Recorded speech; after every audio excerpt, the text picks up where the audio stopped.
Assalamualaikum warahmatullahi wabarakatuh. Jumpa lagi sama aku, Ivan Margiati.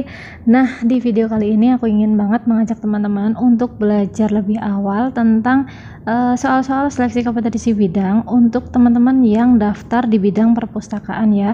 Baik teman-teman daftar sebagai pustakawan terampil, pustakawan ahli, terus pengelola perpustakaan, ada juga pengelola bahan pustaka elektronik, dan semua di bidang perpustakaan akan aku share untuk teman-teman semuanya. Ini pengalaman tes seleksi kompetensi bidang di tahun 2018 pas di zaman aku, dan di tahun 2019 tahun kemarin.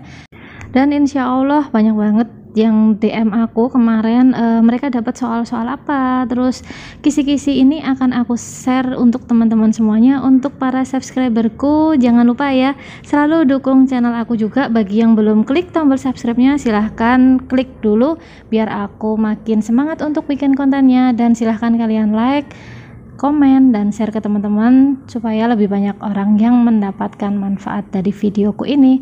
Yuk sekarang kita lihat aja untuk soal yang pertama yang akan kita bahas. Apa nih? Lembaga internasional untuk mengembangkan perpustakaan dan layanan perpustakaan berkualitas tinggi bagi penggunanya adalah A.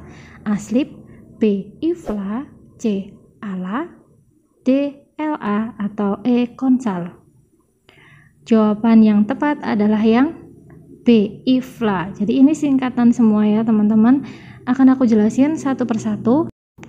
Oke, jadi untuk organisasi profesi pustakawan itu ada macam-macam ya teman-teman. Yang pertama ada Association of Special Libraries and Information Bureau, berdiri tahun 1924, merupakan cerminan dari kekuatan peranan pustakawan khusus yang bermarkas di London. 2. Ada Library Association atau biasa disebut LA, merupakan organisasi pustakawan Inggris, berdiri pada tahun 1877 dan bermarkas di London juga. Terus ada juga ALA atau American Library Association, didirikan pada tanggal 6 Oktober 1876 di Philadelphia, Amerika Serikat, yang terbentuk setelah adanya konferensi pustakawan yang juga dihadiri oleh Melville Dewey. Organisasi tersebut merupakan organisasi perpustakaan tertua dan terbesar di dunia yang beranggotakan sekitar 35.000 anggota, yang terdiri dari 30.000 anggota dan 5.000 anggota badan korporasi. ALA berkantor di Chicago, Illinois, dan mempunyai staf sebanyak 275 orang. Kemudian ada organisasi profesi pustakawan yaitu KONSAL atau Congress of Southeast Asian Librarians, merupakan kongres pustakawan se-Asia Tenggara yang diadakan setiap 3 tahun sekali dan diselenggarakan secara bergilir di masing-masing negara anggota, khususnya negara-negara ASEAN seperti Indonesia, Malaysia, Singapura, Thailand, Filipina, Kamboja, Vietnam, Laos, Myanmar, dan Brunei Darussalam. Maaf ya teman-teman kalau di sekitarku memang agak berisik karena ini memang posisi lagi di lumayan dekat sama jalan raya. Semoga ini nggak mengganggu teman-teman semuanya ya.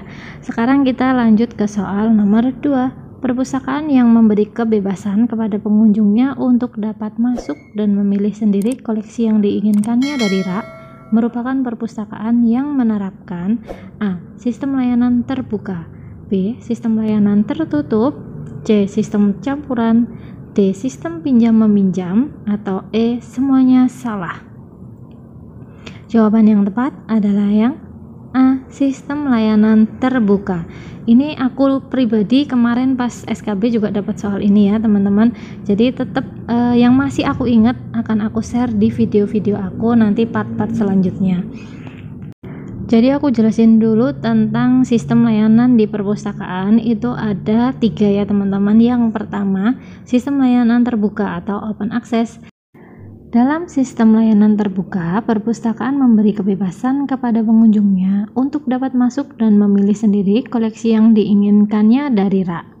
Kemudian yang kedua adalah sistem layanan tertutup atau closed access.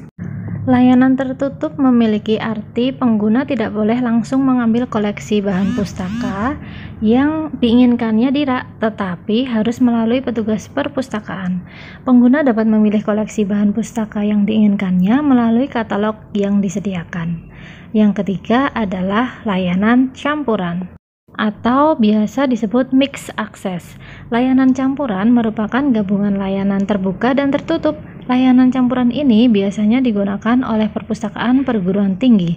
Untuk koleksi skripsi, referensi, dan tesis dilayani secara tertutup melalui katalog. Sedangkan untuk koleksi yang bersifat umum menggunakan layanan terbuka. Lanjut soal nomor 3. Ikatan Pustakawan Indonesia atau IPI adalah organisasi profesi yang menaungi profesi pustakawan di Indonesia. IPI didirikan dalam Kongres Pustakawan Seluruh Indonesia di Ciawi, Bogor pada tanggal A. 6 Mei 1973, B. 6 Juni 1973, C. 6 Juli 1973, D. 6 Agustus 1973, atau E. 6 September 1973. Yang mana nih teman-teman? Jawaban yang tepat adalah yang C. 6 Juli 1973. Lanjut soal nomor 4. Tujuan didirikannya Ikatan Pustakawan Indonesia atau IPI adalah sebagai berikut, kecuali, hati-hati ya teman-teman, ada juga tuh soal kecuali. Yang A. Meningkatkan profesionalisme pustakawan Indonesia. B. Mengembangkan ilmu perpustakaan dan informasi. C. Mengabdikan dan mengamalkan tenaga dan keahlian pustakawan untuk bangsa dan negara. D. Memajukan dan memberikan perlindungan kepada anggota. Atau yang E. Menjadi organisasi profesi yang mandiri, dapat memenuhi tuntutan zaman, serta mampu berperan dalam mewujudkan terciptanya layanan informasi yang kompetitif dalam upaya mencerdaskan bangsa. Jawaban yang tepat kecuali ya teman-teman, kecuali tujuan didirikannya IPI adalah yang E. Menjadi organisasi profesi yang mandiri, dapat memenuhi tuntutan zaman, serta mampu berperan dalam mewujudkan terciptanya layanan informasi yang kompetitif dalam upaya mencerdaskan bangsa. Kalau ini adalah visi dari organisasi IPI ya teman-teman. Jadi tujuannya itu yang benar adalah dari A sampai D, opsi jawaban A sampai D. Kalau yang E itu adalah visinya. Lanjut soal nomor 5. Perpustakaan yang memfasilitasi masyarakat dalam mengembangkan potensinya dengan melihat keragaman budaya, kemauan untuk menerima perubahan, serta menawarkan kesempatan berusaha, melindungi dan memperjuangkan budaya dan hak asasi manusia atau HAM, dikenal dengan istilah A. Perpustakaan berbasis ekonomi kerakyatan. B. Perpustakaan berbasis sosial. C. Perpustakaan berbasis budaya. D. Perpustakaan berbasis kemasyarakatan, atau E. Perpustakaan berbasis inklusi sosial. Jawaban yang tepat adalah yang E. Perpustakaan berbasis inklusi sosial. Soal nomor 6. Data yang digunakan untuk mengetahui jumlah buku yang dipinjam adalah dengan menggunakan titik-titik. A. Statistik pengunjung. B. Statistik peminjam. C. Statistik buku yang dipinjam. D. Statistik penambahan buku baru. Atau E. Statistik pendaftaran anggota. Jawaban yang tepat adalah yang C. Statistik buku yang dipinjam. Jadi kalau ingin tahu jumlah pengunjungnya berapa, berarti lihatnya statistik pengunjung. Kalau lihat peminjamnya berapa, ya statistik peminjam. Jadi disesuaikan aja dengan soalnya ya teman-teman. Sekarang lanjut ke soal nomor 7. Suatu kegiatan pendaftaran atau pencatatan koleksi yang diterima di bagian pengadaan bahan pustaka ke dalam buku induk atau buku inventaris perpustakaan meliputi semua data bibliografi koleksi disebut A. Inventarisasi. B. Katalogisasi. C. Klasifikasi. D. Labeling. Atau E. Preservasi. Jawaban yang benar adalah yang A. Inventarisasi. Semangat untuk soal nomor 8. Daftar deskripsi bibliografis bahan perpustakaan yang akan diadakan oleh perpustakaan dan dapat berbentuk kartu atau daftar bibliografi yang disusun menurut aturan tertentu, baik cetak maupun terekam, untuk dijadikan pertimbangan dalam pengambilan disebut A. Accession list, B. Katalog, C. Bibliografi, D. Desiderata, atau E. Opak. Jawaban yang tepat adalah yang D. Desiderata. Semangat ya teman-teman. Kita lanjut ke soal nomor 9. Proses seleksi adalah salah satu hal penting yang harus dilakukan sebelum perpustakaan membeli dan mengoleksi bahan pustaka. Di bawah ini merupakan alat seleksi yang digunakan oleh pustakawan, kecuali A. Resensi buku, B. Masukan dari pemustaka, C. Katalog penerbit, D. Buku indeks beranotasi, atau E. EDDC. Jawabannya hati-hati ya teman-teman, kecuali loh. Jawabannya adalah yang E. EDDC. Jadi alat seleksi bahan perpustakaan tercetak atau elektronik antara lain 1. Masukan dari pemustaka, 2. Katalog penerbit, 3. Bibliografi, 4. Daftar buku beranotasi atau indeks beranotasi, 5. Resensi buku, 6. Bisa lain-lain. Nah, buat teman-teman bisa isi di kolom komentar nih, dan lain-lain itu kira-kira apa aja. Tulis di kolom komentar, nanti akan aku kasih voucher pulsa sebesar 50.000 untuk 2 orang buat teman-teman yang memberikan komentar benar dan terbaik.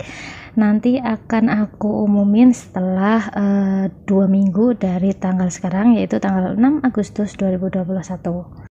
Nyicil sih ya, 2 orang dulu. Nanti kalau udah jadi channel besar, bolehlah kasih giveaway yang banyak. Lanjut soal nomor 10, soal yang terakhir ya. Di bawah ini yang bukan termasuk koleksi referensi perpustakaan adalah A. Kamus, B. Direktori, C. Ensiklopedia, D. Koleksi fiksi, E. Globe. Jawaban yang tepat adalah yang mana nih teman-teman? Bukan loh ya, hati-hati. Bukan itu sama dengan kecuali. Berarti jawaban yang tepat adalah yang D. Koleksi fiksi. Jadi koleksi referensi itu terdiri dari 1 kamus, 2 ensiklopedia, 3 atlas, 4 peta atau globe, 5 direktori, 6 handbook, 7 manual, 8 biografi, 9 statistik, 10 buku pedoman. Oke teman-teman semuanya, sampai di sini dulu ya video aku tentang soal-soal seleksi kompetensi bidang perpustakaan. Semoga video ini bermanfaat dan nanti banyak soal yang keluar, karena memang ini aku buat berdasarkan pengalaman aku pribadi dan teman-teman yang udah tes di tahun-tahun sebelumnya. Terima kasih sudah melihat video aku sampai selesai, dan jangan lupa nih yang belum subscribe, silahkan kalian klik tombol subscribe-nya dulu supaya aku makin semangat bikin konten untuk teman-teman semuanya. Assalamualaikum warahmatullahi wabarakatuh. See you.